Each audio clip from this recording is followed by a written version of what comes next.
Pensamentos de Prabhat Chakar. O meu trabalho não é o de olhar para o passado de ninguém. Eu apenas vejo o quanto a pessoa está avançando para o seu destino e a ajudo. Você deve olhar à frente, você deve olhar avante. Se você olhar para trás, se você olhar para o que já passou, você estará perdendo o seu precioso tempo. Aqueles que agem assim são tolos e não sábios. A natureza dos seres humanos é pensar nas chamadas doces memórias do passado. Pensa-se mais no passado e menos no futuro. Mas os aspirantes espirituais pensam no Ser Supremo, que é a sua meta. Quando eles começam a pensar no destino da vida, a verdadeira meta da vida, a consciência suprema, então o passado com toda a sua glória torna-se esmaecido. Uma pessoa comum pensa no passado e no futuro. Mais elevada do que ela é a pessoa que pensa somente no futuro. Mas a pessoa perfeita é aquela que não pensa nem no passado, nem no futuro. Ela pensa somente na consciência suprema, em Deus. Suprema Expressão 1. Então, fechamos os olhos um minutinho para refletir sobre essa mensagem. Namaskar.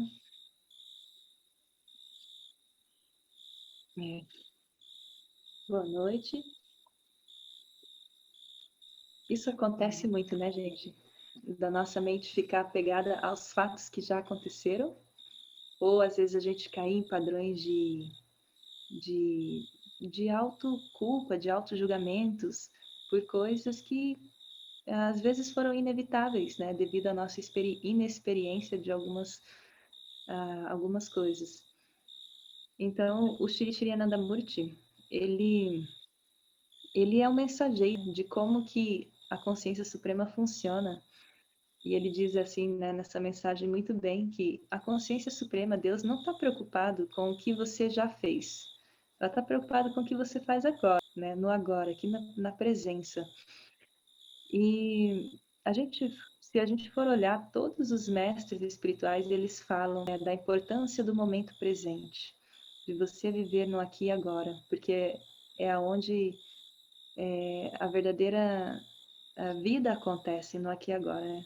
Quando a gente faz, trazendo isso para uma conexão de presença com mais assim, se a gente for analisar a nossa respiração, quando nós inalamos, essa ação, o movimento de inalar o ar. A partir do momento quando você inala, aquilo já ficou no passado. Esse início da inalação já é passado. Naquele momento que tu faz a pausa entre uma inalação e uma exalação, você está na presença. A mente, ela para. A ausência da respiração, essa pausa entre a inalação e a exalação, significa um estado de presença. Você conecta ali com o infinito, né, com a consciência suprema. Os grandes yogis falam muito disso. E aí, no momento da exalação, é o momento que você renasce, né? Você se entrega. Então, você vive toda uma experiência, né, de renascer em cada exalação. E aí, no final dessa exalação, tem uma pausa. E nessas pausas, entre uma inalação e exalação, a gente entra em contato com o infinito. A meditação é esse processo de colocar a gente nessa presença de uma forma muito consciente. Quando a gente fica muito apegado ao passado, é uma questão assim que não é às vezes não é intencional nosso. A nossa mente ela tem alguns padrões, ela é como se fosse um programa de computador que tá, né? Tem alguns padrões ali que se você não fazer nada, ela sempre vai ficar repetindo alguns tipos de pensamentos e apegos e emoções. Por que que isso acontece? Porque cada pessoa ela vem sobre a influência de samskaras. Então, às vezes uma criança ela consegue se concentrar muito bem nos estudos e a outra criança, o irmãozinho dela, não consegue. Né? Por que que uma criança é calma e a outra é agitada se são das mesmas famílias, filhos da mesma mãe, com a mesma educação? porque ali tem a influência do samskara, né? Esse samskara, o que que significa? Tudo que ela fez na vida passada vai ter uma consequência nessa vida, uma reação, um fruto. Então é normal que quando a criança ela já vem com uma doçura, ela expressa uma tranquilidade, uma calma, significa que as vidas passadas dela, ela teve algum tipo de prática espiritual, algum processo de evolução espiritual aconteceu nessas outras vidas. Então ela tem uma facilidade de estar mais calma, tranquila na presença. Isso é uma lei universal. A pessoa vai trazer uma característica diferente. E como que a gente faz para sair um pouco, interferir nessa natureza que a gente carrega? Aí o Shri Shri Anandamurti ele vem explicar para a gente que esse universo tem algumas leis, tem algumas a lei da natureza ela flui de uma forma e a gente precisa entender algumas coisas para agir num movimento harmônico assim. E ele traz muito a importância desses sanskaras que influenciam as nossas emoções, os nossos pensamentos. E ele fala que, além disso, tem também a outra força da natureza, que são as energias, três tipos de energias que influenciam também os nossos pensamentos, nossas emoções, que é que eu comentei ontem, né? A energia sutil, a energia mutativa, a energia estática, que estão nos alimentos, em tudo que a gente consome visualmente, auditivamente, tudo existe essas energias e cada pessoa existe um nível diferente de concentração dessas energias e também o samskara dessa pessoa. Então é natural que não é fácil. De repente fala assim, eu vou meditar e eu vou esquecer meu passado. Aí quando a pessoa senta, fica repetindo aquele episódio todinho assim que aconteceu o ano passado ou de alguma relação com alguém ou algum conflito lá na infância, aquilo vem à tona e, e a pessoa se perde nisso assim e fica muito difícil sair. E fala assim, Didi, eu aprendi a meditação, mas a minha meditação não funciona. A minha mente é muito agitada. Eu estou meditando 2 vezes por dia, como você falou, eu estou fazendo mantra, tudo isso, mas está muito difícil. Por que que está difícil? Não é só meditar. Meditar não vai só resolver, né? A meditação ela engloba um monte de práticas, né? Aí a gente tem que considerar que tem o samskara, que tem essas energias em tudo que a gente consome.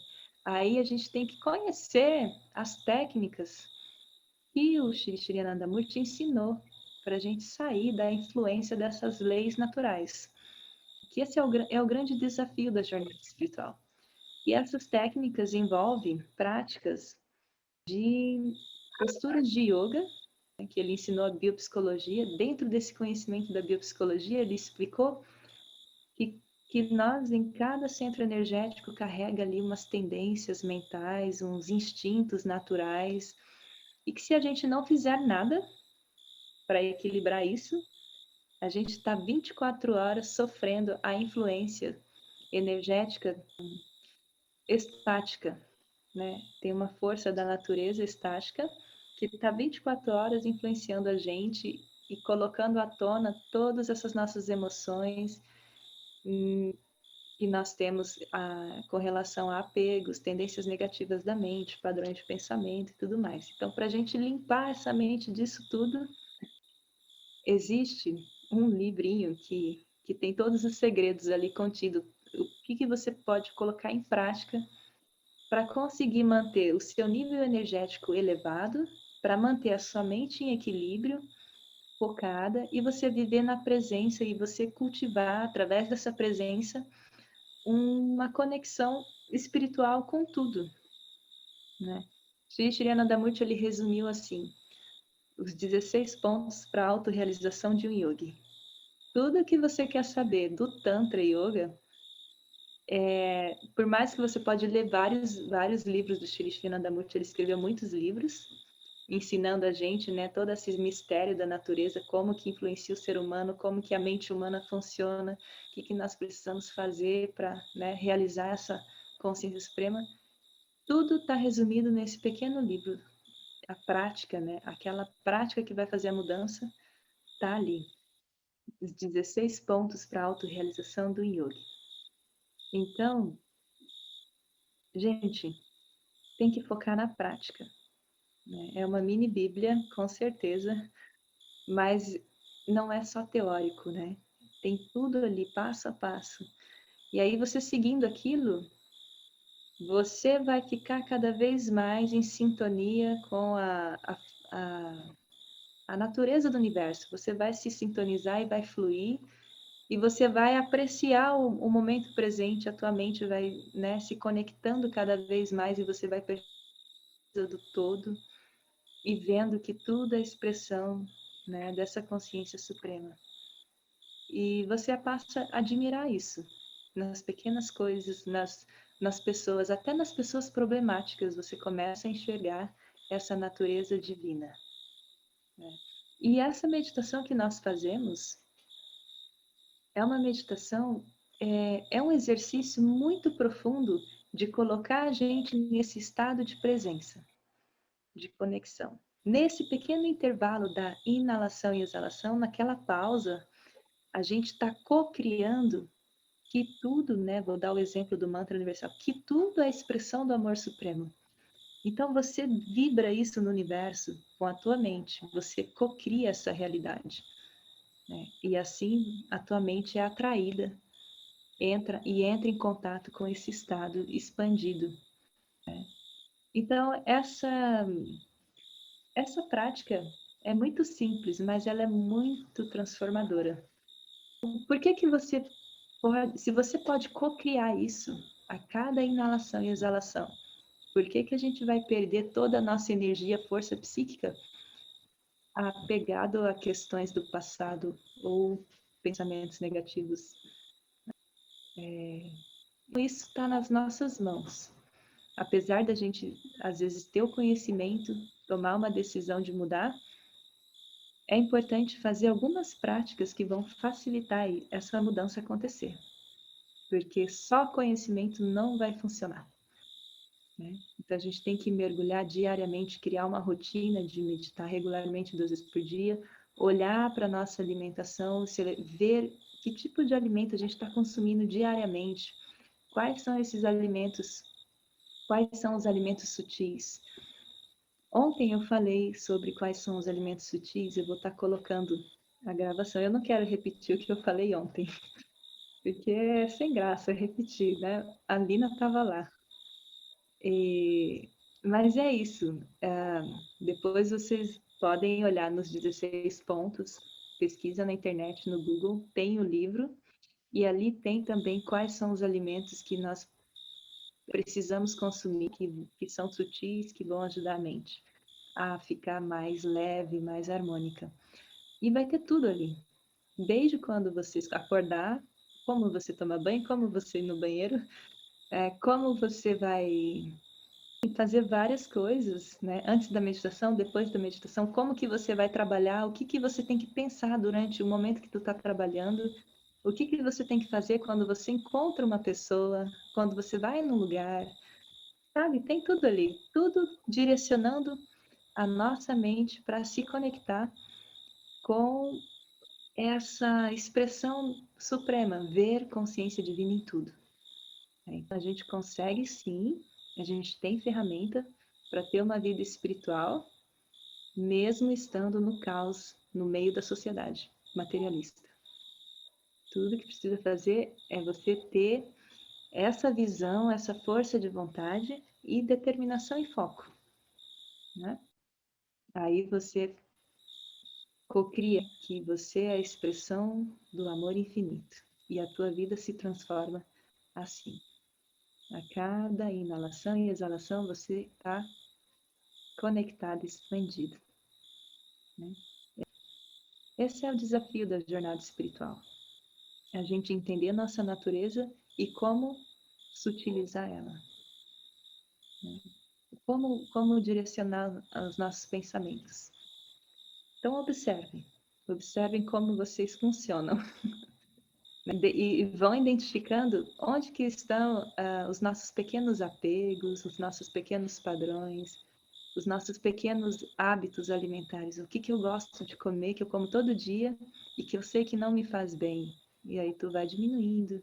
Assim, não, eu tenho esse horário todo dia, mas eu perco esse tempo olhando o Instagram. Então muda esse hábito. Então vai assim ajustando, se auto-observe. Tá? E olha lá, os 16 pontos para a autorrealização do yoga. Ali está tudo, o tesouro. Namaskar. Gratidão. Tem uma live toda sexta-feira, às 8 da noite, que a gente começou a falar sobre os 16 pontos. E a gente está no segundo ponto. Agora, sexta-feira tem, vamos para o terceiro. E isso está ficando registrado lá no YouTube da Ananda Marga, Sadhvipras. Né? Só digitar lá, vai ter. Toda sexta vai ter uma live ali de 10, 20 minutos.